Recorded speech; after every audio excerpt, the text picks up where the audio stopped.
buenas tardes, Puerto Rico y el mundo. Soy Carmen Enit Acevedo y estamos en ¿Qué Palo es Noticia? A las 5 de la tarde, Bonita Radio se enciende para conversar con ustedes sobre ustedes y de lo que ustedes tienen derecho a saber.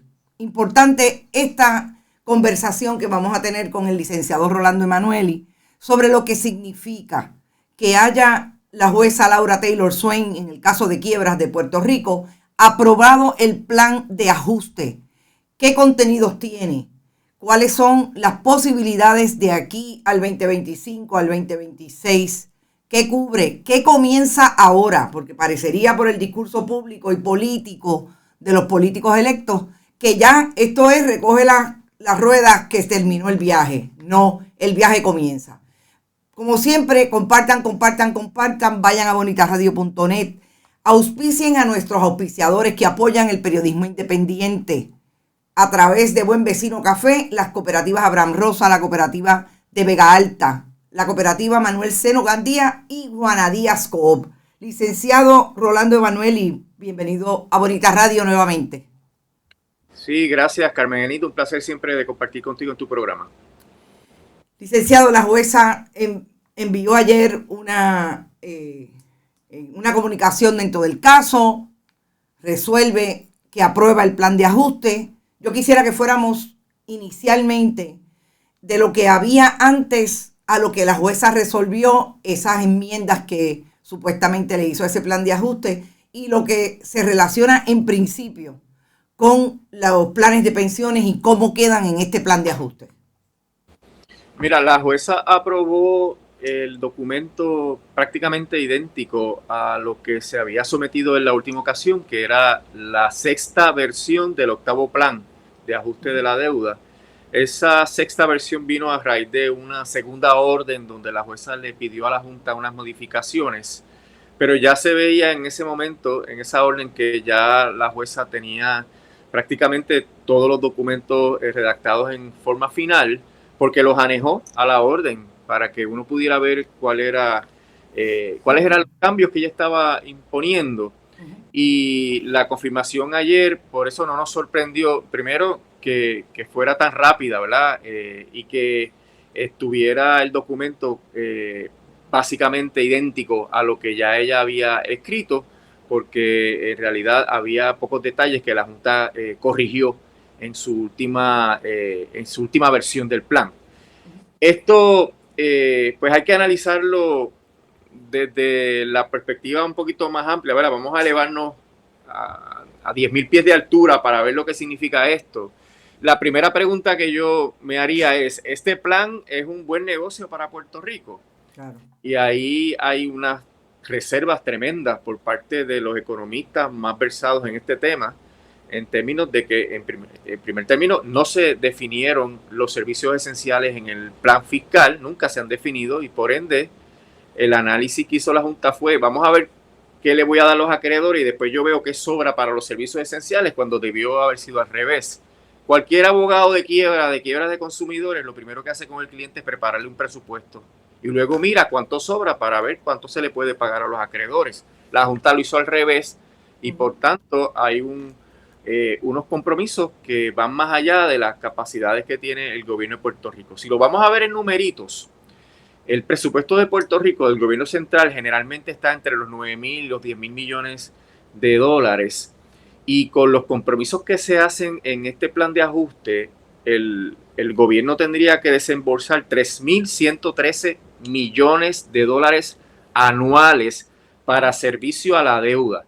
Y son 3.113 millones porque, aunque la Junta lo oculta, la Junta no lo menciona, las pensiones son parte del servicio a la deuda. Las pensiones son el pago a unos acreedores que el gobierno central les debía y que están incluidos dentro del plan de ajuste de la deuda.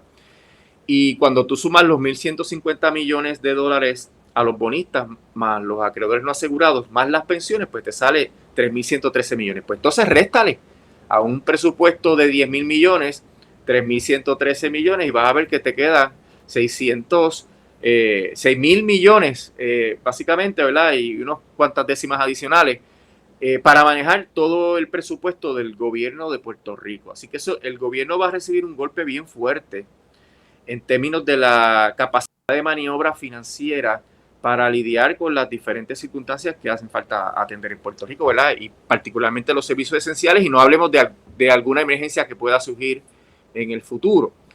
Eso va a ser En un un tema... país, con el permiso y perdón, en un país donde estamos susceptibles todos los años a los huracanes.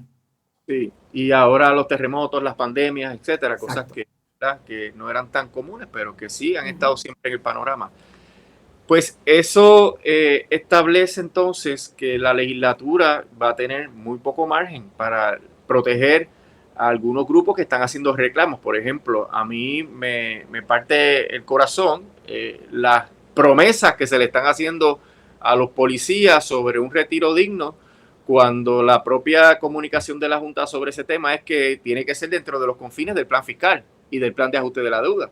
O sea, no hay maniobra para poder apoyar a los pensionados. Y cuando el propio plan de ajuste de la deuda dice que la legislatura no va a poder legislar durante 10 años sobre el tema de las pensiones, y que cuando la Junta se vaya, la legislatura tiene que hacer una moción a la Corte Federal para probar 6 criterios para que se les permita legislar. O sea, el plan de ajuste de la deuda le amarró las manos a la legislatura para poder atender no solamente los reclamos de los pensionados del gobierno central, sino también los reclamos que están haciendo los policías, y que recientemente hubo una reunión donde la Junta le está prometiendo lo que no le va a dar, porque la Junta misma puso en el plan de ajuste de deuda que no se puede cambiar la legislación sobre las pensiones. Así que eso es el primer impacto, ¿verdad? Es un mal negocio porque se está pagando mucho más de lo que se puede pagar, y esto va a limitar el asunto de proveer servicios esenciales. Ahora, el negocio es mucho más malo cuando consideras que en ese plan se está pagando deuda que era no asegurada y se está pagando como asegurada, porque las dudas que habían sobre los bonos, sobre si eran asegurados o no, la Junta los convirtió ahora en bonos asegurados, y eso tiene un impacto legal para cualquier otro procedimiento posterior. Y está pagándose deuda que estaba considerada como ilegal, deuda que porque se emitió en violación a las prohibiciones o los límites que establece la Constitución de Puerto Rico, y cuando ya Puerto Rico estaba totalmente insolvente. Y esos créditos pues quedaron fortalecidos con el plan de ajuste de la deuda, porque ahora son créditos asegurados, y en una segunda quiebra esos créditos asegurados, o sea, deuda mala, deuda chatarra, tú la aseguras y la conviertes en deuda de primera. Y esos créditos en una segunda quiebra no se pueden modificar porque están asegurados con propiedad. Y son bonistas que vienen de estos fondos de cobertura, los fondos buitres, que compraron a gran descuento, 30 centavos, 20 centavos de dólar, y que una vez este plan sea final y firme, esos bonos aumentan. Y yo no dudo que ya hayan aumentado de valor. Y entonces ellos pueden vender, no tienen ni que esperar que maduren los bonos, ellos venden y ya realizan una ganancia inmediata que puede estar por encima del 100%. Y eso pues obviamente hace que Puerto Rico esté pagando unos bonos a con una cantidad de dinero que no era necesario pagar, porque esos bonos no tenían realmente valor y se pudo haber ajustado la deuda a un número mayor.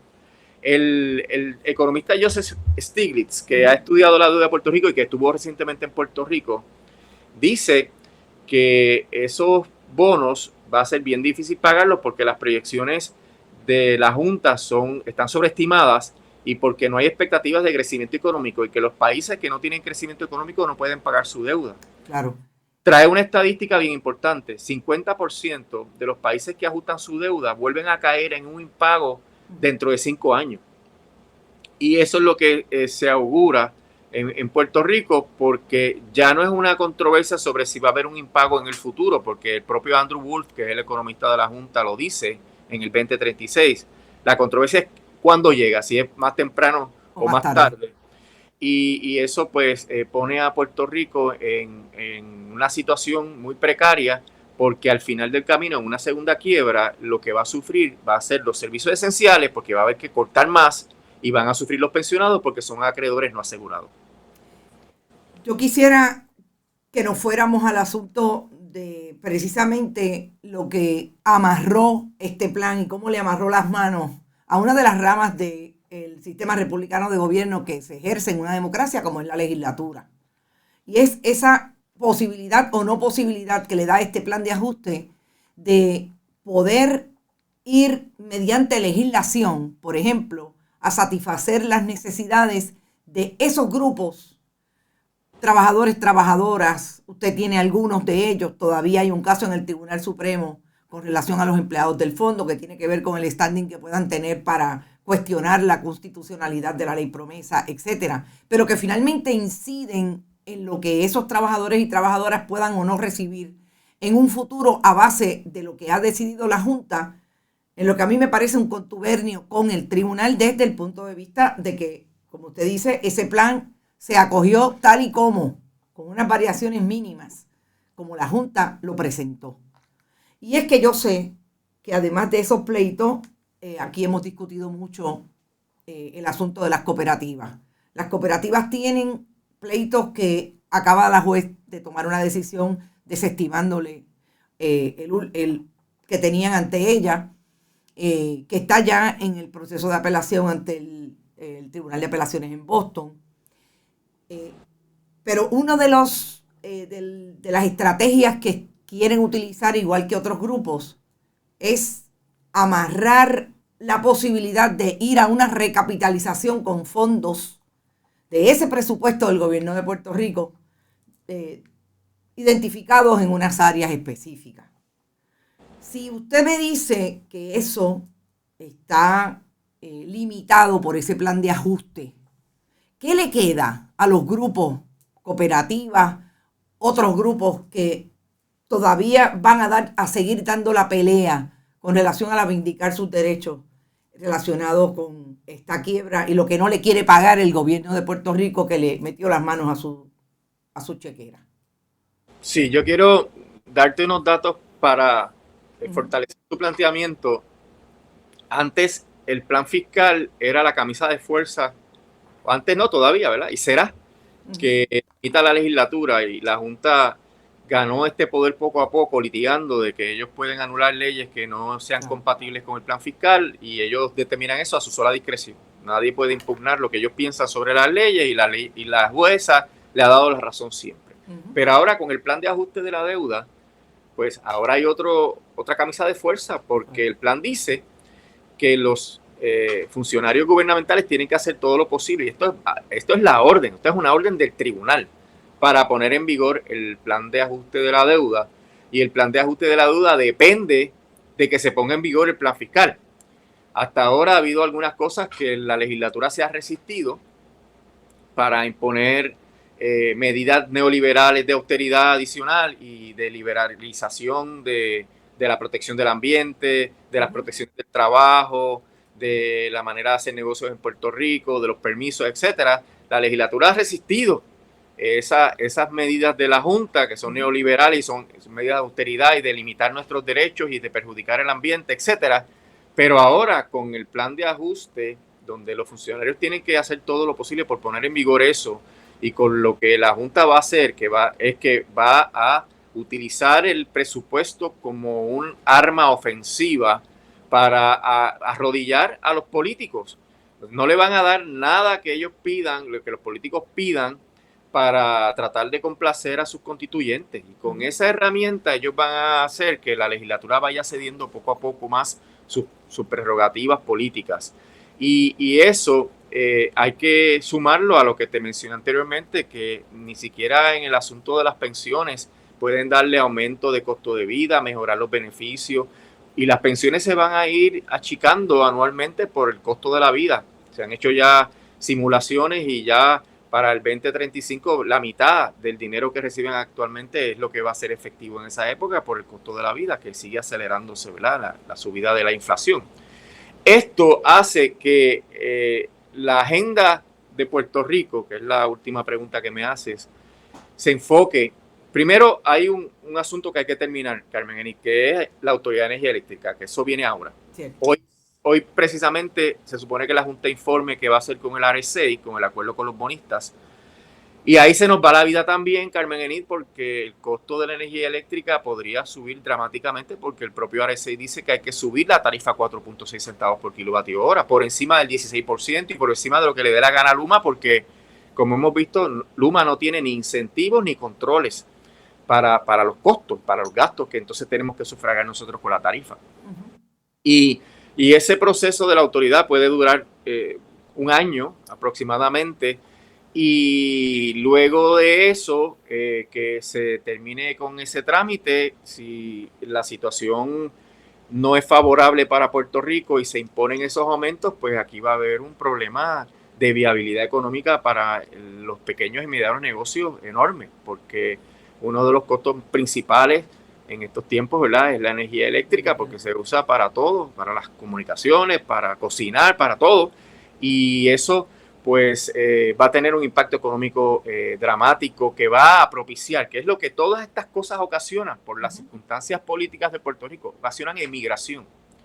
Si se pone malo, la gente tiene esa válvula de escape que es el aeropuerto, y muchos no quieren y no van a poder emigrar, pero un sector importante ya lo ha hecho y va a seguir incrementando la emigración, y eso tiene el impacto en los recaudos porque menos gente consume, menos gente paga contribuciones sobre ingresos, se reduce la capacidad, ¿verdad?, de la economía de crecer, y entonces viene más rápido el impago. Así que cuando tú impones medidas de austeridad, tú achicas la economía, y si tú achicas la economía, tú no puedes pagar la deuda. Si tú no puedes pagar la deuda, viene el hecatombe.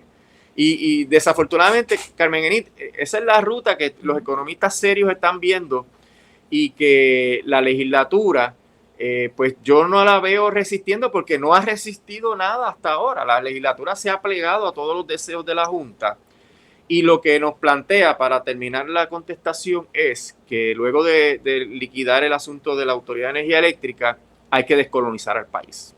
No queda otra, porque sin crecimiento económico, bajo las garras de una junta dictatorial, sin oportunidad de que el país pueda echar una base económica nueva, sin poderes políticos para manejar nuestra economía, el país no va a crecer. Aparte de que hay otros remedios a la deuda, porque la responsabilidad de la potencia colonial en relación al territorio que está en un proceso de descolonización incluye el liberarla de la deuda y en compensarla por los daños que ha ocasionado la relación colonial. O sea que hay una agenda ya bien específica que nos puede ayudar a aliviar los efectos de un plan de ajuste de la deuda como este.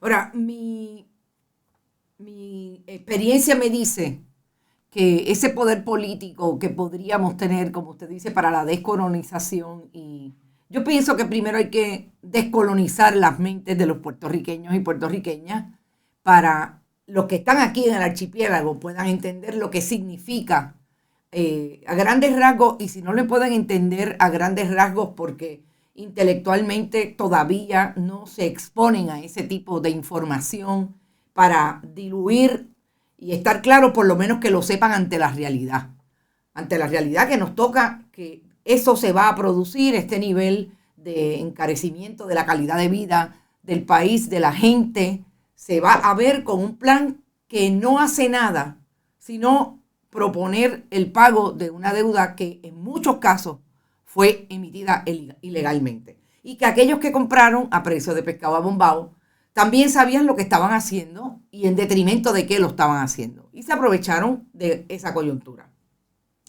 Cuando yo le escucho, pienso que esa posibilidad, y le pregunto, ¿usted ve posibilidad de que la presión pública, por razón de lo que no solamente ocurre en Puerto Rico, ocurre en el mundo entero, ocurre en Estados Unidos?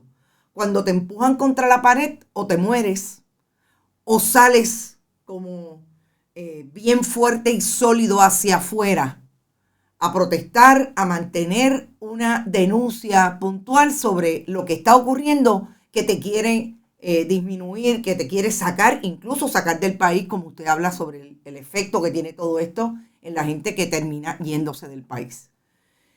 Esa estrategia de visibilizar lo que ocurre, lo que está ocurriendo en Puerto Rico, que los puertorriqueños, que los diferentes grupos de presión se organicen alrededor de lo que puede ser el efecto político para los políticos en el Congreso de Estados Unidos. ¿Usted le ve una posibilidad dentro de todas esas herramientas para enmendar la ley promesa, como aparentemente van a enmendarla con relación a los conflictos de intereses? Provocar en esa junta que se tenga que comportar y poner a Puerto Rico primero en todo lo que haga de aquí en adelante, más allá de que el plan fiscal ya sabemos dónde tiene todas sus garras. Bueno, yo creo que el hambre y la imaginación descolonizan. Y lo que se avecina con todas estas medidas de austeridad y con todo este control que se le ha entregado a la Junta con ese plan de ajuste de la deuda, pues va a ir allanando un camino para que las personas tengan la conciencia de cuál es la raíz del problema. El endeudamiento viene por el sistema colonial que tenemos, ¿verdad? Cómo se privilegiaron esos bonos dándole triple exención contributiva y cómo se ha lucrado la clase del capital financiero norteamericano con las emisiones de bonos de Puerto Rico y con el proceso de reestructuración, los más de 1.000 millones que se han gastado en el proceso de reestructuración. Todo esto tiene un propósito, pero como el pueblo es el que va a tener que cargar con las consecuencias, obviamente eso va a tener un impacto en la conciencia nueva que se va a ir adquiriendo, quién es el enemigo, cuál es el problema y corresponde obviamente a los sectores que tienen un liderazgo social en Puerto Rico, educar y orientar sobre cuál debe ser la ruta. Fíjate que el asunto del bipartidismo está pendiendo de un hilo en términos de cuáles fueron los resultados de las pasadas elecciones y de lo que se está hablando de que pueda haber algún tipo de alianza para tratar de derrotar al bipartidismo. Y aunque nos parezca en este momento una quimera, no podemos descartar que ante la falta de esperanza de que Puerto Rico pueda echar para adelante con todas estas limitaciones que tenemos con la Junta, la legislación de promesa y con los planes fiscales y de ajuste, ante esa situación el pueblo explore otras alternativas. Y yo creo que la labor de la prensa, además de reportar acertadamente lo que esté ocurriendo, es abrir foros de conversación, de discusión, de divulgación sobre todas estas situaciones que están ocurriendo para que podamos educar al pueblo de Puerto Rico para que tome las decisiones más sabias. Yo pienso que también hay que mirar, Carmen Enid, lo que está pasando en Estados Unidos. O sea, ya hay 2 libros que han recibido unas críticas excelentes sobre que Estados Unidos está al borde de una guerra civil. Ambos libros salieron ahora en enero y tienen los datos más puntuales y más recientes sobre cuál es la situación política de los Estados Unidos. El racismo está dividiendo esta sociedad. Los boricuas no somos americanos, los boricuas no somos blancos ni anglosajones.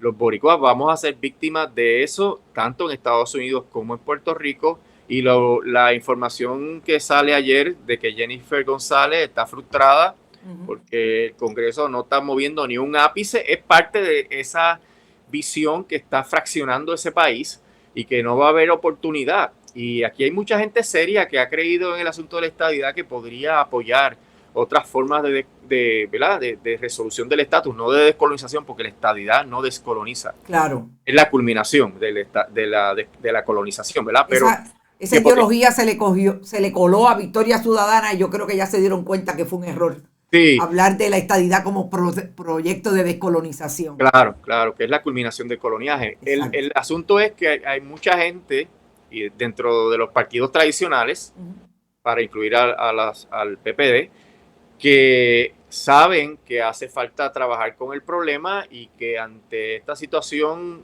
que no se puede ya pensar que va a haber una oportunidad de la estadidad, pues hay que construir otras maneras de resolver el problema. Así que me parece que el muro de contención que hay en Estados Unidos contra la estadidad nos obliga a explorar otras situaciones. Y esto no es algo que va a pasar de la noche a la mañana, Carmen Enid, pero cada vez veo que se van alineando los planetas en esa dirección. Para terminar, porque sé que tiene otro compromiso, yo quiero preguntarle qué relación usted ve entre lo que ha seguido la política del gobierno de Pedro Pierluisi en relación a el mayor interés de que se fortalezcan las leyes 20 y 22 para que supuestamente ese capital que ha sido tan importante, que ahora compra las viviendas de lujo, sigan viniendo a Puerto Rico con las consabidas excepciones que tienen, contributivas, etcétera, y que se visibiliza una vez más cuáles son los intereses y a favor de quién está que se mueva una economía que finalmente resulta ser ficticia cuando no resuelve las necesidades de la mayoría del país. ¿Qué relación usted ve entre eso y lo que finalmente queda como ese plan de ajuste para supuestamente resolver el asunto de la deuda? Bueno, dentro de las circunstancias del plan de ajuste y del potencial de una emigración masiva por la precarización de la vida en Puerto Rico, estas leyes 20 y 22 son bien peligrosas porque están moviendo, o sea, se está dando la tormenta perfecta para el aburguesamiento, que es otra forma de decir gentrificación, Claro. que tiene diferentes palabras, que no es otra cosa que la sustitución de la población pobre, marginada o local por otros grupos, ¿verdad? Generalmente de mayor acceso al capital. Y como en Puerto Rico hubo una crisis inmobiliaria tan dramática y hay tantas propiedades reposeídas y tantas propiedades abandonadas, que en relación a los precios que se pagan por propiedades similares en Estados Unidos, las de aquí son lo más baratas posible, pues eso está motivando esa compra de propiedades que tienen potencial de vivienda y están entonces excluyendo a las personas en Puerto Rico que necesitan una vivienda. Esta explosión que hay con los Airbnbs está sacando del mercado de la vivienda, y cuando se reduce la oferta de vivienda, ¿qué ocurre? Suben las rentas y sube el precio de las propiedades. Entonces va a ocasionar que sea poco accesible para los puertorriqueños, que un matrimonio joven que acaban de empezar a su mundo laboral no puedan jamás comprar o alquilar una casa donde quepan apropiadamente, ¿verdad? Con ellos y sus hijos.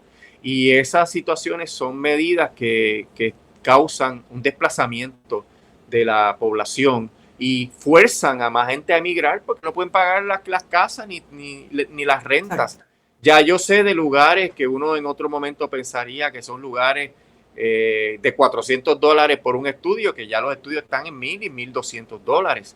Eso limita, por ejemplo, los estudiantes no podrían ir a quedarse en un estudio de $1,200 mensuales, cuando antes tú los podías conseguir en $300 y $400 en Santa Rita o en Río Piedra. Así que ese proceso le quita a las personas de Puerto Rico oportunidades, las marginaliza o las obliga a emigrar, y entonces hay una sustitución de población, que es uno de los problemas que esas leyes están trayendo.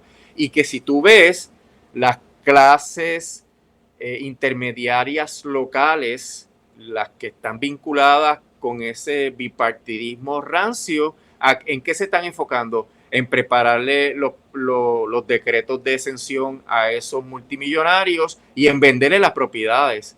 Hay toda una serie de firmas de realty, de realtors, que están vinculadas al Partido Nuevo Progresista, que están enriqueciéndose con esas transacciones, con promover. Por eso es que ponen billboards fuera de Puerto Rico, para atraer más clientes que vengan aquí, y estas firmas, que son de esos clanes políticos, les venden las propiedades y obtienen pingües ganancias. Así que todo eso está ligado a una voracidad local de la clase intermediaria política partidista con los intereses que tienen estos sectores de evadir contribuciones, porque es parte del proceso, evadir las contribuciones. Y uno de los frentes para lograr esa posible alianza es la reforma del Código Electoral, porque como está ese código, no permite alianzas posibles, por lo menos democráticas, que vayamos allí a votar por alianza.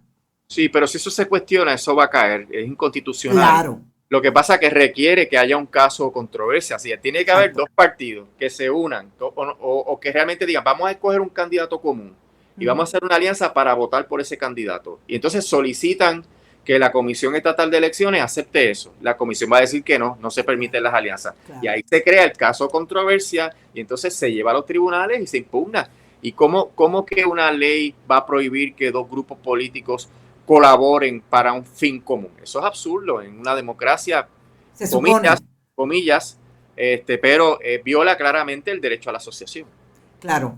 Esperemos que eso se haga con tiempo, porque estamos en el 2022, quedan 2 años para las elecciones y usted y yo sabemos que esto no es fácil. Sí, eso toma tiempo y eso hay que empezar a hacerlo ahora para que madure para las elecciones del 2024. Exacto. Licenciado, muchas gracias por su tiempo siempre, compartir su sabiduría y su expertise en este tema. Gracias. Siempre estamos a la orden. Hasta luego. Bueno, hasta luego. Escucharon al licenciado Rolando Emanueli. Me parece que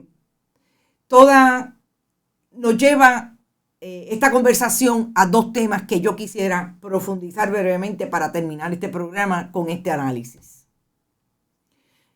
Las posibilidades de que Puerto Rico, ese plan de ajuste, sea realmente poderoso para concluir o construir, más que concluir, un desarrollo económico hacia el futuro de Puerto Rico, están menguadas, no dicho por los científicos o expertos de las redes sociales, dicho por los que tienen la sabiduría y el expertise, como el licenciado Rolando Emanueli, Joseph Stiglitz como economista, otros economistas de Puerto Rico que lo han advertido. No hay manera de no llegar a un impago. El propio economista de la Junta de Control Fiscal dice que hay una posibilidad de que el impago sobrevenga en algún momento. La pregunta es ¿cuándo? Si eso es así y el resumen es que ese plan de ajuste no está hecho para satisfacer las necesidades del país, que ese plan de ajuste le limita y le pone una camisa de fuerza a la legislatura de Puerto Rico, que fue la que usted escogió a través del ejercicio supuestamente más importante de la democracia, que es el derecho al voto. Estamos hablando de que estamos a merced de lo que aquí siempre hemos definido como que es el gobierno de facto. Y la jueza Laura Taylor Swain, que es de un poder igualmente colonial, una jueza del gobierno de Estados Unidos en Puerto Rico, una jueza que me imagino que debe estar esperando una posición de juez en cualquiera de los circuitos de apelaciones en Estados Unidos, tomó una decisión siempre a favor de las posturas de ese gobierno de facto. Desestimó todos los pleitos que elevaban y cuestionaban la constitucionalidad de las acciones de la Junta, la constitucionalidad de las acciones propias del gobierno y del Congreso a través de la ley promesa. Hay solamente un pleito vivo en términos de el ataque a esa constitucionalidad ante el Tribunal Supremo de Estados Unidos. Hay un pleito vivo porque apelaron las cooperativas de Puerto Rico en relación a la desestimación del pleito que cuestionaba las acciones del gobierno de Puerto Rico. Lo que hizo el gobierno de Puerto Rico, que puede haber sido incluso negligencia, pero más aún adrede, y que les causó daños a las cooperativas. La jueza no quiso entrar en esa argumentación. Todo eso nos lleva a la pregunta que yo le hiciera al licenciado Emanueli. ¿Cuáles son las posibilidades entonces? Y yo me atrevo a contestar. Ahí está la contestación del licenciado Emanueli. Yo me atrevo a hacer el siguiente análisis. Si la vía de los tribunales y la justicia que procuraron los diferentes grupos a través de esfuerzos de pleitos en los tribunales ante esa misma jueza que está reconstruyendo o dirigiendo el proceso de quiebra del gobierno de Puerto Rico, no prosperaron. Diría el sabio del cafetín, lo único que nos queda es la calle. Y la calle, como dice muy bien el licenciado Emanueli, hay un liderato comunitario, hay un liderato político que no representa las posturas conservadoras y las posturas incluso de miedo y de arrodillado de los políticos electos en Puerto Rico, que está ahí y debería estar mirando la posibilidad de que esa organización se dé, de que cada uno dentro del fogón prendido que tiene le haga saber al gobierno de Estados Unidos, al Congreso de Estados Unidos, a esos miembros y puertorriqueños que hacen patria en cualquier parte del mundo, que lo que está ocurriendo en Puerto Rico es tirarnos a mondongo, como sabemos hablar en country. Y como dicen muchos de los que sabiamente están mirando esto que está ocurriendo con una Junta de Control Fiscal, que es el gobierno de facto, que reproduce desde sus estructuras la política más nefasta colonial que ha vivido este país en toda su historia. En el siglo XXI, en un momento donde la división, la segregación, el racismo, el fundamentalismo religioso discriminan en Estados Unidos contra todo lo que no sea blanco, que allí tienen su propia guerra civil y reproducen ese mismo racismo, le guste o no a Jennifer González, le guste o no a Pedro Pierluisi, hacia los puertorriqueños desde todas las maneras posibles. Y una de ellas es con una jueza que aprueba un plan de ajuste con la prioridad de pagarle a los bonistas, a esos mismos blancos que vienen a tratarnos como esclavos en el siglo XXI, que ahora se pasan reproduciendo en las redes la crisis de que tenemos discursos de odio contra ellos. No son discursos de odio, son discursos de justicia. Son discursos que se reproducen cuando una se da cuenta y cuando usted se da cuenta que lo están tirando contra la pared y en vez de morirse, sale para el frente a luchar. En ese sentido, yo creo que hay mucha conversación. Me parece que el Rolando Emanueli trae un punto que nos toca y asumimos la responsabilidad que supone que los medios de comunicación tienen que abrir espacios de discusión, de conversación sobre qué es lo que quiere este país hacia el futuro, quiere entender lo que está pasando y en el camino a entender, sumarse a aquellos que van a luchar porque el país siga siendo nuestro y no de los que vienen a tratar de tirarnos para una esquina. Todas esas conversaciones se dan desde lo técnico. Ahí estuvieron las contestaciones del licenciado con relación a ese plan de ajuste. Pero hay una realidad alrededor de todo esto que nos toca personalmente a cada uno de nosotros. Estamos mejor hoy que hace 15 años. Estamos entendiendo que la posibilidad de ir a votar no es exclusivamente porque mami y papi me criaron estadista y yo no pienso en otra cosa. Que yo no pienso en otra cosa que no sea que ese partido político me dio un puesto y yo quiero estar 30 años en el gobierno. Malas noticias para las nuevas generaciones, eso se acabó. Eso de que usted estaba 30 años en un solo sitio y se llevaba una pensión, se acabó y si no, pregúntele a los policías. Y yo quiero hacer un paralelismo con la famosa elección especial del pasado sábado en Guaynabo, que escogió precisamente, no se sabe cómo, a una persona que está aparentemente totalmente desprovista de la capacidad para administrar un municipio y que la suspicacia popular dice que quien va a mandar allí es su padre convicto de agresión sexual y ambiente hostil en el trabajo. Los primeros que tocan a la puerta del aeropuerto son ustedes que escogieron seguir el partidismo político y la maquinaria de un viejo partido político que los ha traído hasta aquí. A los primeros que se les hace difícil vivir en un país de inequidad es a ustedes que no cuestionan nada y siguen votando por los mismos. Este país tiene que cuestionarse, ya no a nivel del colectivo nos los estamos cuestionando hace rato. A nivel individual, ¿qué estoy haciendo yo para mejorar la condición de vida del país?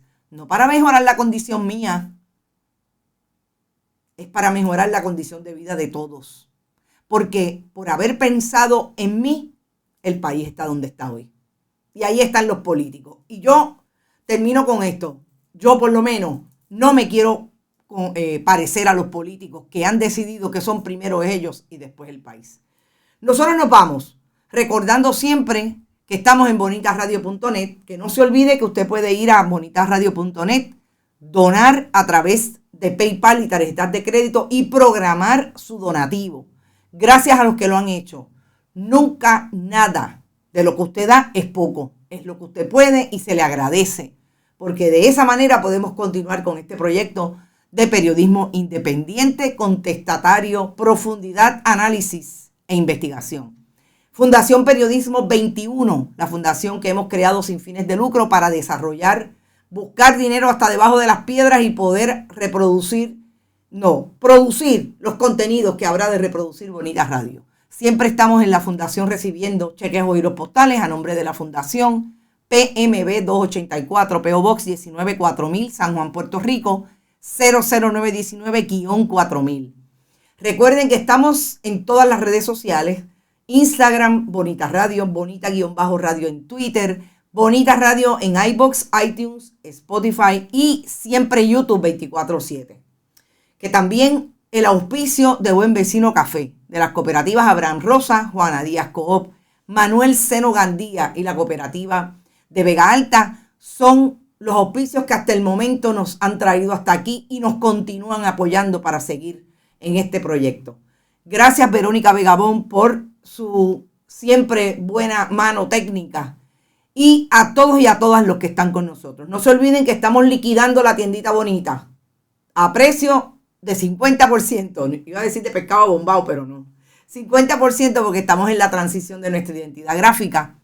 Todavía nos quedan gorras y nos quedan tazas, es lo menos que nos queda. Así es que ponga su orden rápido. carmenenit@bonitaradio.net. Me envían un mensaje, puede pagar por PayPal o tarjetas de crédito en la página y también a través de la Fundación Periodismo 21.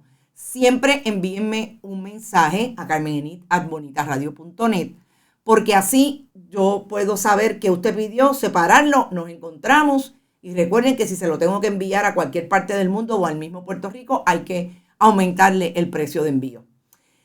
Nos vemos. Gracias por estar. Mañana es otro día. Mañana a las 11 de la mañana en Esto es lo Último. Éxito. Hasta mañana.